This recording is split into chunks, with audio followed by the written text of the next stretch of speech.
নমস্কার, story officially চ্যানেলে আপনাদের প্রত্যেককে স্বাগত।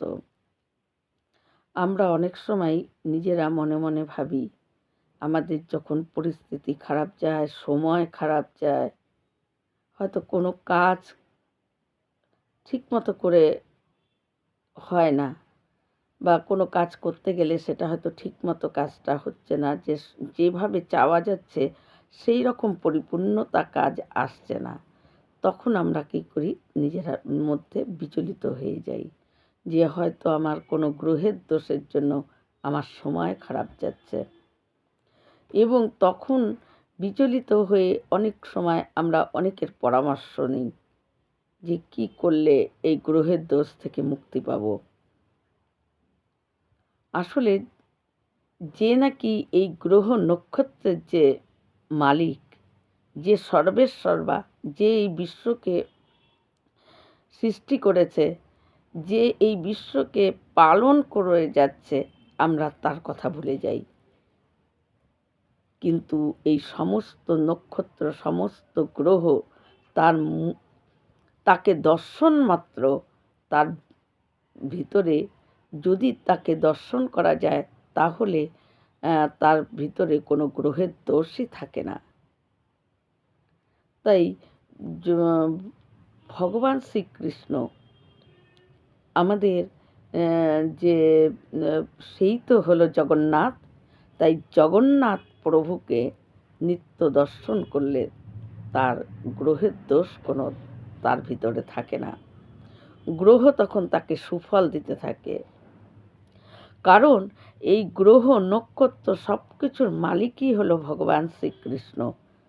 তাই তার মুখমণ্ডলের মধ্যে সমস্ত গ্রহ নক্ষত্র বিদ্যমান, এবং যখন আমরা জগন্নাথ প্রভুকে দর্শন করি, তখন আমাদের সমস্ত গ্রহের দোষ আমাদের ভিতর থেকে নষ্ট হয়ে যায়। যেরকম জগন্নাথ প্রভুর ডান চোখ, এটা হলো সূর্য, বাঁ চোখ সেটা হলো চন্দ্র। জগন্নাথ প্রভুর নাক, সেটা হলো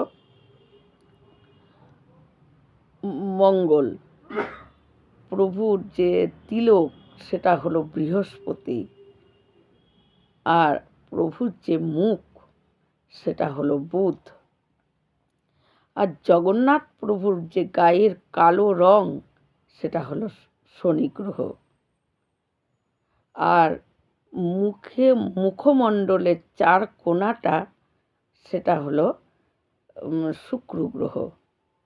তাই সমস্ত গ্রহ এই জগন্নাথ প্রভুর মুখের মধ্যে বিদ্যমান।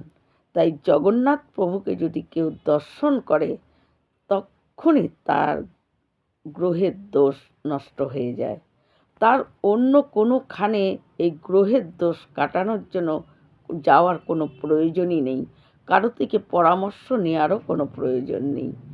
নিত্য জগন্নাথ প্রভুকে দর্শন করলে তার ভিতরে কোনো গ্রহের দোষই থাকে না, কারণ প্রভুর মুখের মধ্যে সমস্ত গ্রহ নক্ষত্র বিদ্যমান। আর এই গ্রহ নক্ষত্র প্রভুর আদেশ ছাড়া তারা কোনো কাজ করতে পারে না। প্রভুর আদেশ মেনে তাদের চলতে হয়। তাই যে নাকি এই গ্রহ নক্ষত্রের যে মালিক, তাকে নিত্য দর্শন করলেই আমাদের আর গ্রহের দোষ থাকে না। এমনকি অনেক সময় বলা হয় রাহুর দোষ, কেতুর দোষ, এই সমস্ত দোষ থেকেও মুক্তি ওই প্রভু জগন্নাথ প্রভুকে দর্শনের মধ্য দিয়েই হয়। প্রভুর মুখের যে নিচে রেখাটা, ওটা হলো রাহু, আর তার নিচে যে থুতনির এটা হলো কেতু।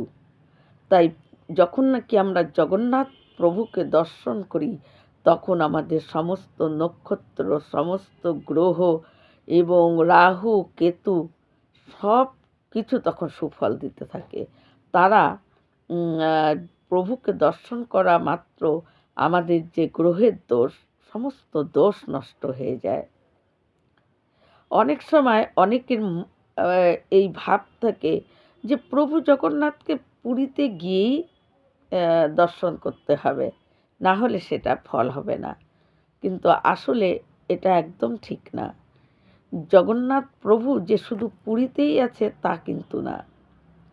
আমাদের সনাতন ধর্মের হিন্দু ঘরে ঘরে প্রভু জগন্নাথের চিত্র আছেই, এবং বাড়িতে যে জগন্নাথ আছে তাকেও যদি নিত্য দর্শন করা যায়, বা বাড়ির আশেপাশে যদি কোনো জগন্নাথ মন্দির থাকে তাকেও যদি দর্শন করা যায়, তাহলেও তা আমাদের এই গ্রহের দোষ থেকে আমরা মুক্তি পেয়ে যেতে পারি।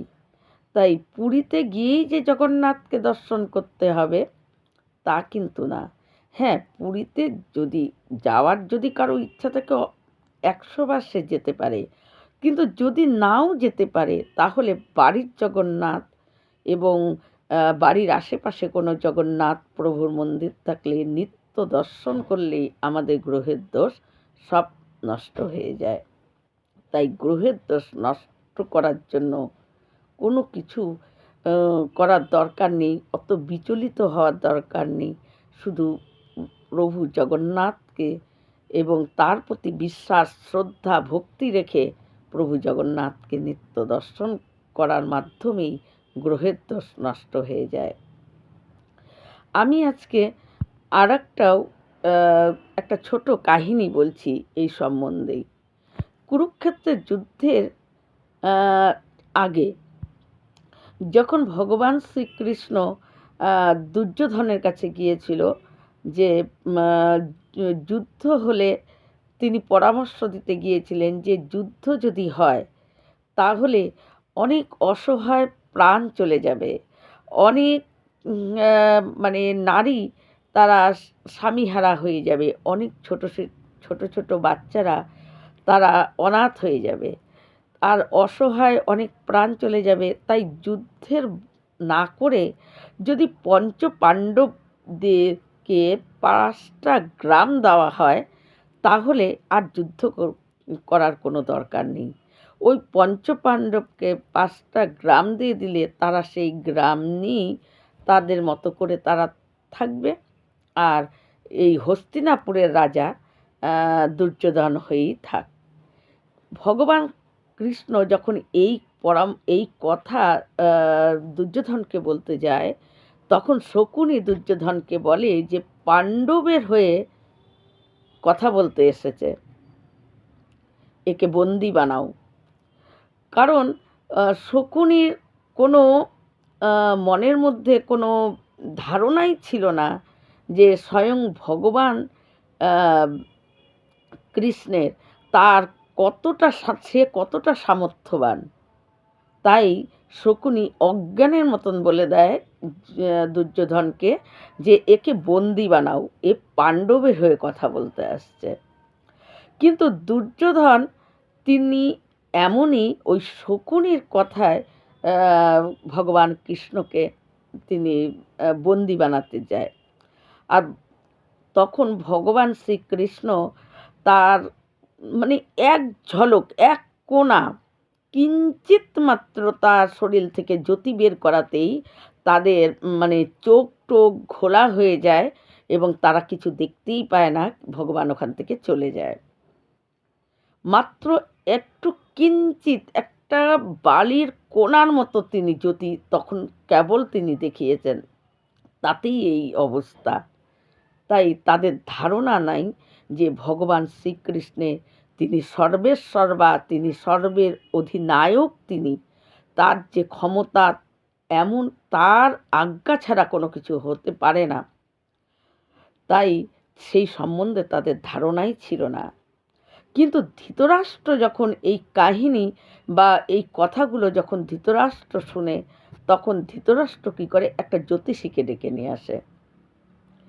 জ্যোতিষীকে ডেকে নিয়ে আসে ধৃতরাষ্ট্র মনে মনে ভাবে যে যদি যুদ্ধ করলে আমার পুত্র রাজা হয় তাহলে যুদ্ধই হবে, সেখানে অসহায় প্রাণ যাক আর যেই যাক কোনো ব্যাপার না, আমার ছেলে তো রাজা হবে। তাই যুদ্ধে যদি আমার ছেলেই জেতে এবং তাহলে আমার ছেলেই রাজা হবে, তাহলে যুদ্ধ হোক। আর যদি জ্যোতিষী বলে যে এই যুদ্ধে আমার ছেলের প্রাণ চলে যাবে এবং হেরে যাবে, এ রাজাও হতে পারবে না, তাহলে যুদ্ধ বন্ধ করে 5টা গ্রাম দেওয়ার ব্যবস্থা করা যাবে। তাই ধৃতরাষ্ট্র কী করে, একটা মানে জ্যোতিষীকে ডেকে নিয়ে আসে। জ্যোতিষীকে ডেকে দুর্যোধনের কুণ্ডলী তৈরি করে। আর সেই জ্যোতিষী বলে যে এই যুদ্ধ যদি হয় তাহলে আপনার ছেলেই রাজা হবে। অর্থাৎ এই যুদ্ধ, কুরুক্ষেত্রের যুদ্ধ যদি হয় তাহলে যে জিতবে সে রাজা হবে। তা যখন বলছে আপনার ছেলে রাজা হবে, তার মানে যুদ্ধে দুর্যোধনরা, কৌরবরাই জিতবে, তাই তো দুর্যোধন রাজা হবে। তখন ধৃতরাষ্ট্র মনে মনে ভাবে যে তাহলে যুদ্ধ করলে যদি আমার ছেলেই রাজা হয় তাহলে আমি কেন 5টা গ্রাম দিতে যাব। তখন ধৃতরাষ্ট্র বলে যুদ্ধই হোক, যুদ্ধই হবে। কারণ ধৃতরাষ্ট্র একদম কুণ্ডলী তৈরি করে ফেলেছে যে তার ছেলে রাজা হবে। কিন্তু যখন কুরুক্ষেত্রের যুদ্ধ শুরু হয়, মাত্র 3 দিন যুদ্ধ হয়ে গেছে, 3 দিনের মধ্যে কৌরব পক্ষের অনেকে বিনাশ হয়ে যায়। তখন সেই জ্যোতিষীকে আবার ডেকে নিয়ে আসে ধৃতরাষ্ট্র, বলে আপনি যে বলেছিলেন, কিন্তু আপনার কথার সঙ্গে তো কোনো কিছু মিলছে না। যুদ্ধ মাত্র 3 দিন, 3 দিনেই তো অনেক কৌরব সৈন্য মানে মারা গেছেন, বিনাশ হয়ে গেছে। তখন জ্যোতিষী বলে যে মাত্র তো 3 দিন, আর কটা দিন যাক। ধৃতরাষ্ট্র বলে ঠিক আছে, দেখি আর কটা দিন। এদিকে ওখানে সঞ্জয়, বিদুর এরা তো আছেই। আর ওই সঞ্জয়ের থেকে যখন মানে যুদ্ধের বিবরণ শুনছে ধৃতরাষ্ট্র, তো তখনই বুঝতে পারছে যে বিবরণে যে কোন পক্ষ এগিয়ে আছে আর কোন পক্ষ পিছিয়ে গেছে, সে ধৃতরাষ্ট্র বুঝতেই পারছে। কিন্তু তখন যখন নাকি যুদ্ধের 8 দিন হয়ে যায়, তখন অর্ধেক কৌরব পক্ষ বিনাশ হয়ে যায়, তার সৈন্য-টৈন্য বিনাশ হয়ে যায় অর্ধেক। তখন ওই জ্যোতিষীকে আবার ডেকে নিয়ে ধৃতরাষ্ট্র বলে যে আপনার কথার সঙ্গে কোনো কিছুই মিলছে না। আপনি কী কুণ্ডলী তৈরি করেছেন? আপনার কথার সঙ্গে কোনো কিছুই মিলছে না। তখন সেই জ্যোতিষী একটা সুন্দর কথা বলে। জ্যোতিষী তখন বলে যে ওই যুদ্ধের মধ্যে এমন কেউ আছে যে হলো গ্রহ, নক্ষত্র সব কিছু তার আয়ত্তে। তার তাকে অমান্য করে কোনো গ্রহ, কোনো নক্ষত্র কোনো কাজই করতে পারে না। সেই রকম নিশ্চয়ই যুদ্ধে কেউ আছে। তখন বিদুর ওখানে দাঁড়িয়েছিল। বিদুর তখন বলে ওঠে, হ্যাঁ, ওখানে আছে শ্রীকৃষ্ণ আছে, যে নাকি সর্বেসর্বা, যার অধীনে গ্রহ, নক্ষত্র সমস্ত কিছু। তাই তখন ওই জ্যোতিষী বলে যে এখানে আমি যা গ্রহতে মিলিয়ে, নক্ষত্র মিলিয়ে যে কুণ্ডলী তৈরি করেছি, কিন্তু এই গ্রহ নক্ষত্রের যে মালিক, যেই গ্রহ নক্ষত্রকে যে চালায়, যে সর্বেসর্বা, সে ওরকম একজন আছে বলেই এই গ্রহ নক্ষত্র কোনো কাজই করছে না, তার অনুযায়ী কাজ হয়ে যাচ্ছে। তাই আমার এখানে কিছু করার নেই বলে জ্যোতিষী চলে যায়। আর ধৃতরাষ্ট্র তখনই বুঝতে পারে যে একজন জ্যোতিষীর কথায় আমি 5টা গ্রাম না দিয়ে আমি যুদ্ধ করার দিকেই মত দিয়েছিলাম। এটাও হলো আমার একটা পরম ভুল। তাই সেরকমই যে ভগবান, গ্রহ নক্ষত্রর যে মালিক, তাকে দর্শন করা মাত্র আমাদের গ্রহের দোষ, সমস্ত নক্ষত্র, গ্রহ, কেতু, রাহু সমস্ত দোষ কেটে যায়। কিন্তু তবু আমাদের যখন কোনো সমস্যা আসে, তখন আমরা কি করি, কোনো বিপরীত পরিস্থিতি যখন আমাদের আসে, তখন আমরা যে নাকি এই গ্রহ নক্ষত্রের মালিক, তাকে ভুলে গিয়ে আমরা কি করি, সবার পরামর্শ নিয়ে বেড়াতে থাকি যে কী করলে আমরা এই গ্রহের দোষ থেকে আমাদের মুক্তি পাব। আমরা নানা রকম কিছু করতে থাকি, কিন্তু ভগবানের প্রতি বিশ্বাস রেখে যে নাকি এই গ্রহ নক্ষত্রকে চালিত করছে, একবার তার মুখমণ্ডলে, তার চরণে তাকে দর্শন করো, নিত্য দর্শন করো। দেখো, আমি যদি বিশ্বাসের সঙ্গে, ভক্তির সঙ্গে, শ্রদ্ধার সঙ্গে নিত্য ভগবান শ্রীকৃষ্ণকে, প্রভু জগন্নাথকে দর্শন করা যায়, তাহলে একদম ধ্রুব সত্য কথা, তার ভিতরে কোনো গ্রহ দোষ থাকতেই পারে না। সমস্ত গ্রহের দোষ তার মিটে গিয়ে সমস্ত গ্রহ তার প্রতি সুফল দিতে শুরু করে। এটাই হলো একদম ধ্রুব সত্যি কথা। একবার সমস্ত বিশ্বাস নে, নিত্য ভগবান শ্রীকৃষ্ণকে, প্রভু জগন্নাথকে দর্শন করেই দেখো, দেখো কোনো গ্রহের দোষই থাকবে না। এই রকম ভিডিও পাওয়ার জন্য আমার চ্যানেলটিকে সাবস্ক্রাইব করবেন, ভালো লাগলে অবশ্যই লাইক করবেন একটা। নমস্কার।